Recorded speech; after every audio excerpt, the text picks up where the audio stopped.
예언서에는 이렇게 쓰여 있었지. 공주의 임무는 기다리는 것이라고. 사악한 용에게 갇히는 것을 기다리고 왕자에게 구원받는 것을 기다리며, 그리고는 마치 정교한 도자기처럼 왕비의 보좌에 놓여 먼지가 쌓일 때까지. 채! 8살 되던 해, 나는 내 손으로 그 페이지를 찢어버렸어. 18살, 나는 피 묻은 용의 머리를 들고 점액으로 뒤덮인 장검을 쿵 소리와 함께 부항의 금벽돌 바닥에 내리꽂았지. 나는 그의 흐릿한 눈을 똑바로 응시하며 한 글자 한 글자 또박또박 말했다. 내가 왕이 될 거야. 부항의 자애롭던 얼굴은 불에 그슬린 밀랍 인형처럼 순식간에 무너져 내렸어. 그는 말했지. 달리야, 여자는 규율에 맞지 않아. 여자는 장미 정원에서 술을 놓아야 하고 잘생긴 왕자를 선택해야 하며 우아하게 궁궐에서 늙어 죽어야 해. 하지만 내 아래 용은 포효하고 있었어. 그가 내뿜는 유황 냄새는 값비싼 비단들을 검게 그을렸지. 협상은 결렬되었어.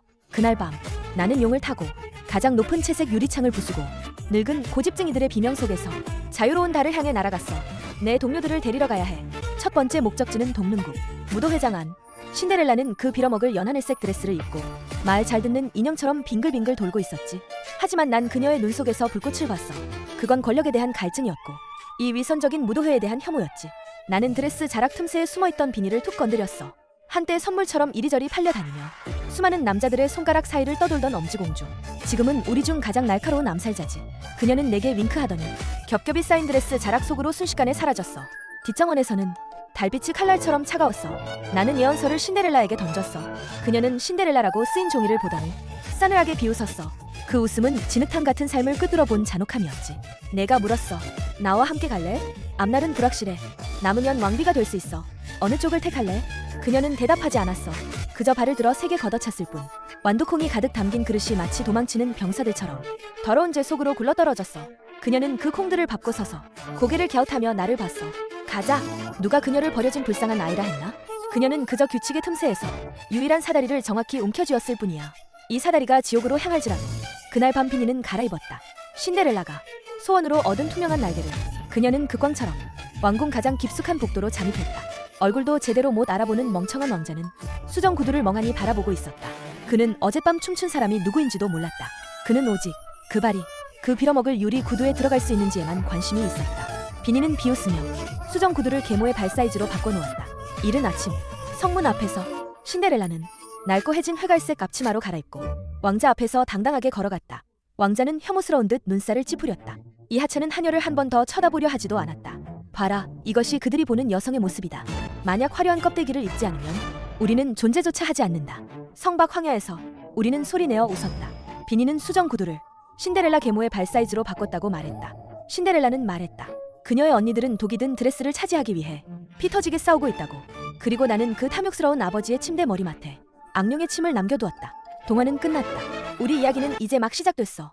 오늘 새벽 무사히 빠져나왔을 뿐만 아니라 부항이 보낸 밀서까지 가로채는데 성공했지. 편지에는 동릉국 왕에게 무슨 수를 써서라도 나를 본국으로 돌려보내라고 쓰여 있었어. 정말 나의 좋은 부항이시지. 어릴 적엔 가장 의지했던 분이었어. 내가 예언의 내용을 말해주기 전까지는 말이야. 그는 그걸 독초를 가르치듯 여겼어.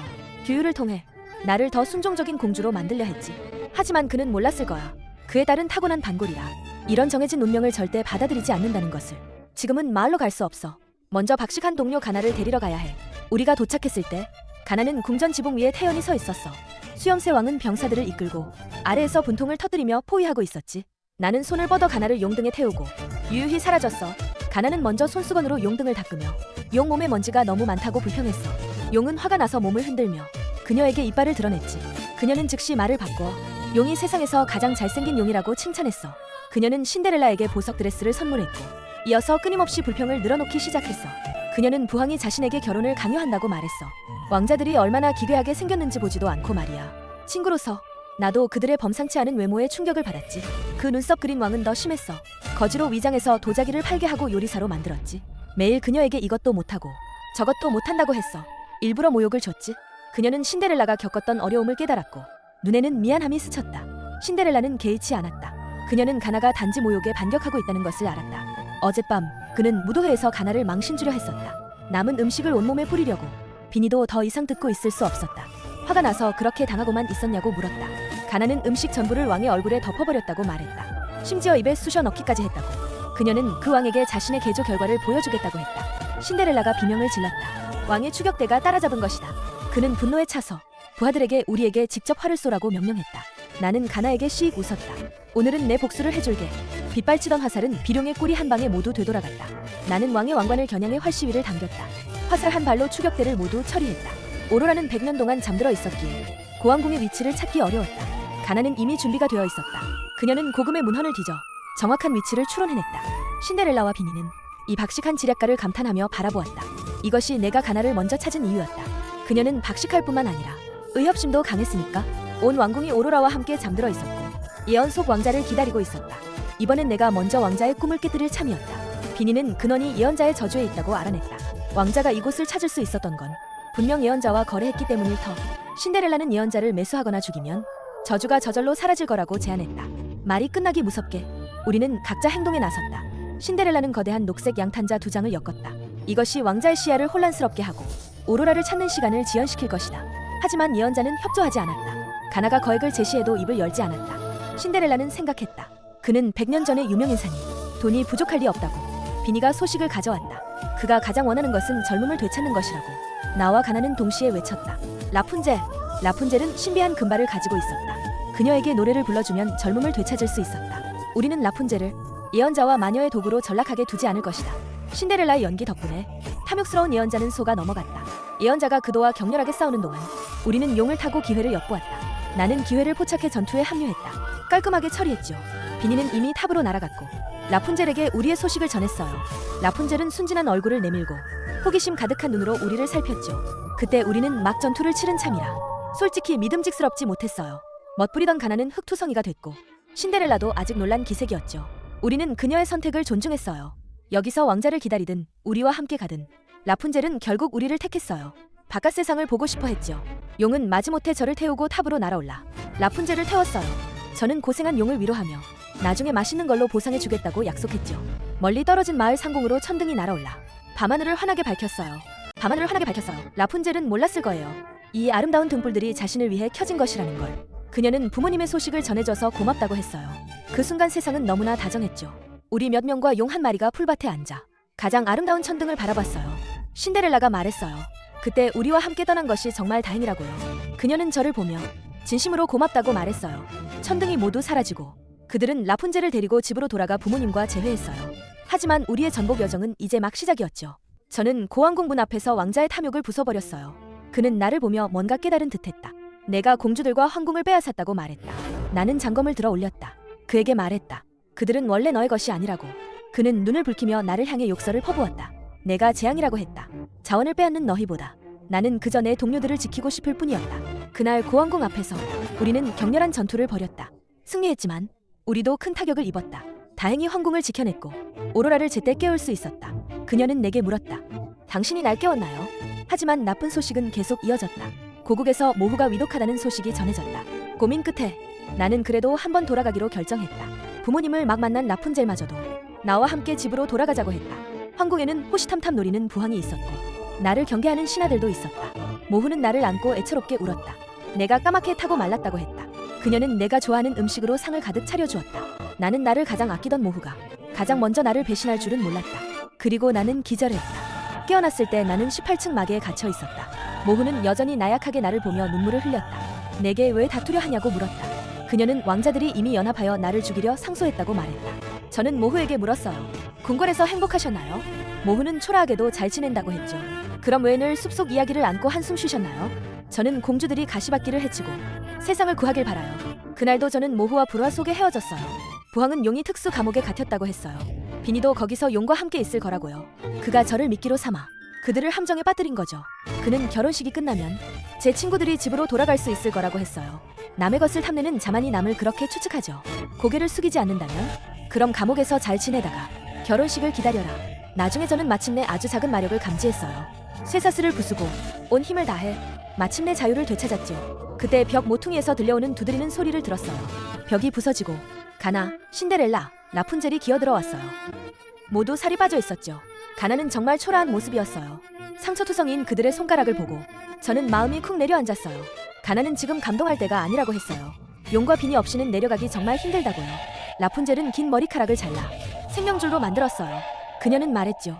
지금 내려갈 수 있잖아. 이제 아무도 그녀에게 귀찮은 노래를 불러주지 않을 거라고요. 그것도 괜찮았어. 아무리 조심했지만 결국 경비병들에게 들키고 말았지. 나는 나뭇가지 하나로 그들과 맞서 싸웠어. 동료들을 엄호하며 조심스럽게 병사들을 내 쪽으로 유인했어. 내가 힘이 빠질 때쯤 비니의 목소리가 들렸어. 비니가 소리쳤지. 달리야, 빨리 올라와. 그들은 온몸에 상처투성이었지만 여전히 내 앞에 나타났어. 벽 모퉁이에서 장검 하나가 날아왔어. 바로 내가 늘 쓰던 검이었지. 마지막으로 나는 어머니를 보았어. 절대 너희를 실망시키지 않을 거야. 오로라도 보물을 가지고 때맞춰 도착했어. 추격병들은 허를 찔려 급속히 무너져 내렸지. 우리는 모두 죽을 고비를 넘긴 듯한 허탈감을 느꼈어. 오로라가 말했어.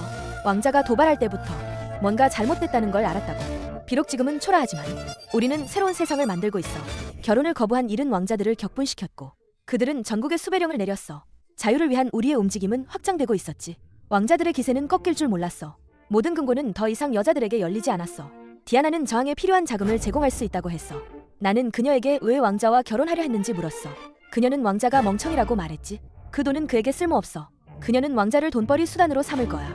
약속해. 우리는 질서를 재건할 거야. 후환은 없어. 우리는 더 순조롭게 공주들을 찾을 수 있을 거야. 마지막 밤, 디아나가 저택 문을 두드렸어. 그녀는 완두 테스트를 통과해서 성공적으로 머물게 되었지.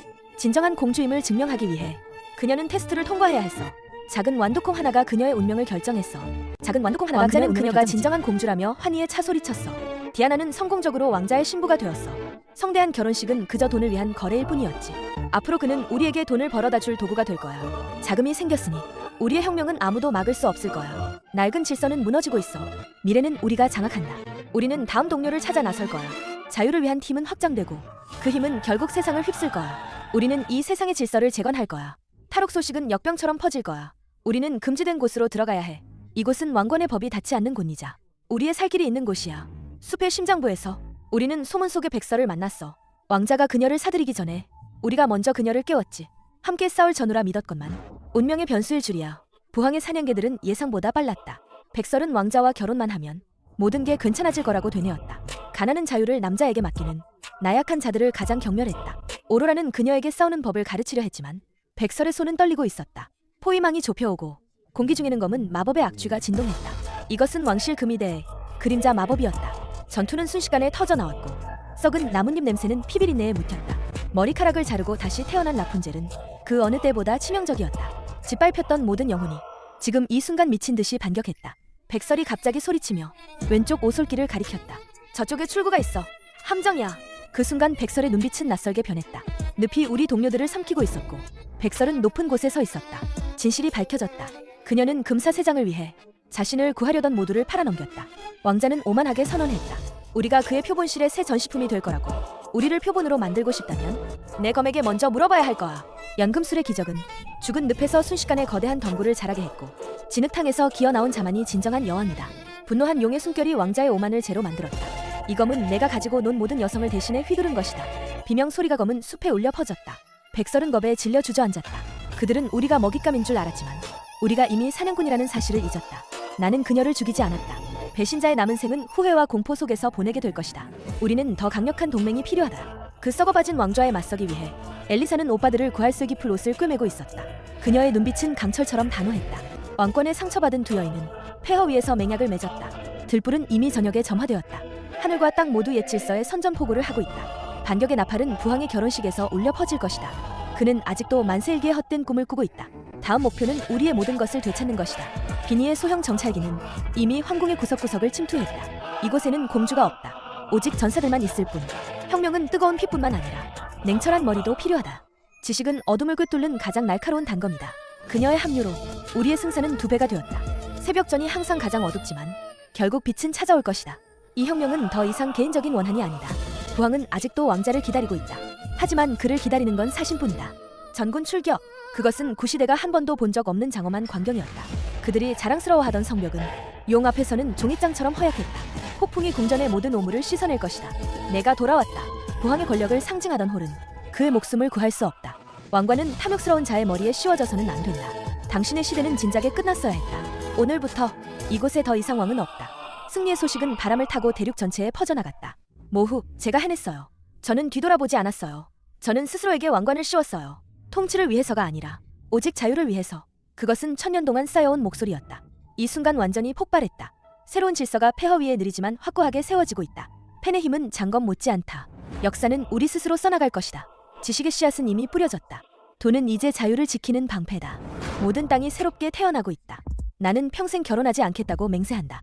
황위는 오직 현명한 자에게만 물려줄 것이다. 그리고 나의 모험은 아직 끝나지 않았다. 나는 더 많은 잠자는 자매들을 깨우러 갈 것이다.